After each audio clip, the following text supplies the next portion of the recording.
सूरज की जिंदगी पर संकट का बादल ऐसा मंडरा रहा था, जो हर बीतते दिन के साथ और घना होता जा रहा था। परिस्थितियां उसके खिलाफ खड़ी थी और हर व्यक्ति उसे ही दोषी मान रहा था। वहीं दूसरी ओर ईशा का मन शोक, क्रोध और प्रतिशोध की भावनाओं से भर चुका था। अपनी मां कावेरी को अस्पताल में जीवन और मृत्यु के बीच झूलते देख उसका दिल बिखर गया था। मशीनों की तीखी आवाजों के बीच उसने मां का हाथ थामकर संकल्प लिया कि अपराधी को सजा दिलाकर ही रहेगी। उसकी आंखों में आंसू थे, पर स्वर में अडिग कठोरता। ईशा अपनी मित्र खुशबू के साथ थाने पहुंची। लॉकअप में बैठा सूरज थका हुआ और अपमानित दिखाई दे रहा था, फिर भी उसकी आंखों में सच्चाई की चमक थी। ईशा को देखते ही वह खड़ा हो गया। उसने कांपती आवाज में कहा कि उसने कावेरी पर गोली नहीं चलाई, बंदूक खाली थी और उसे साजिश के तहत फंसाया गया है। उसे विश्वास था कि शायद ईशा उसके शब्दों पर भरोसा कर लेगी, लेकिन ईशा का विश्वास टूट चुका था। उसके लिए मां की हालत ही अंतिम सत्य थी। उसने ठंडे और निर्णायक स्वर में कहा कि अब उनका रिश्ता समाप्त हो चुका है। यह सुनकर सूरज भीतर तक टूट गया।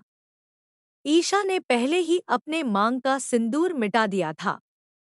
जब वह मंगलसूत्र तोड़ने को हुई, तब सूरज ने उसे रोकते हुए 2 दिन का समय मांगा।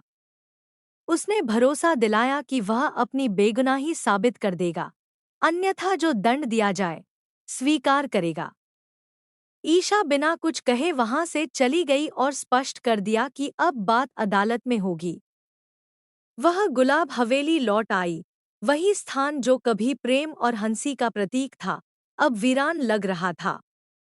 उसके पिता गुलाब सिंह बाहर से दुखी दिखाई दे रहे थे, पर भीतर से संतुष्ट थे। उनकी योजना ने बेटी और दामाद के रिश्ते में दरार डाल दी थी। धीरे धीरे उन्होंने ईशा के मन में संदेह को और गहरा किया। वे बार बार कहते कि सूरज ही दोषी है। भावनात्मक आघात से गुजर रही ईशा तर्क की जगह भावना से सोच रही थी। एक दिन वह सूरज की तस्वीर लेकर घर में घूमती रही और उसे अपनी मां का हमलावर बताती रही। परिवार के सदस्य स्तब्ध थे, जबकि गुलाब सिंह की चाल सफल होती प्रतीत हो रही थी। ईशा के दबाव के चलते पुलिस ने सूरज को 2 दिन की मोहलत दी। रिहा होते ही सूरज ने सच्चाई खोजने का निश्चय किया। वह घटनास्थल पर पहुंचा और हर छोटे बड़े संकेत का निरीक्षण करने लगा। दीवार पर मौजूद गोली के निशान ने उसका ध्यान खींचा। गहराई से देखने पर स्पष्ट हुआ कि गोली की दिशा उस स्थान से मेल नहीं खाती जहां वह खड़ा था। इससे साबित होता था कि हमला किसी और दिशा से हुआ था। तभी वहां ईशा पहुंच गई। दोनों की नजरें मिली। दर्द, अविश्वास और छिपा प्रेम एक साथ झलक रहा था। सूरज ने शांत स्वर में उसे निशान दिखाए और तर्क समझाया।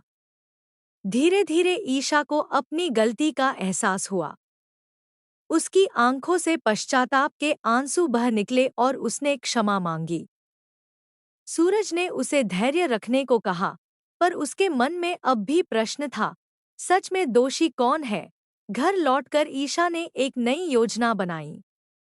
उसने अपने पिता को संदेह का आभास नहीं होने दिया। अभिनय करते हुए उनका विश्वास जीता और अवसर पाकर उनकी जेब से मोबाइल निकाल लिया। उसी में वे प्रमाण मौजूद थे जो सच्चाई उजागर कर सकते थे। अब परिस्थितियां बदल रही थीं। ईशा के हाथ में सच की कुंजी थी और उसने ठान लिया था कि असली अपराधी को बेनकाब कर न्याय दिलाएगी।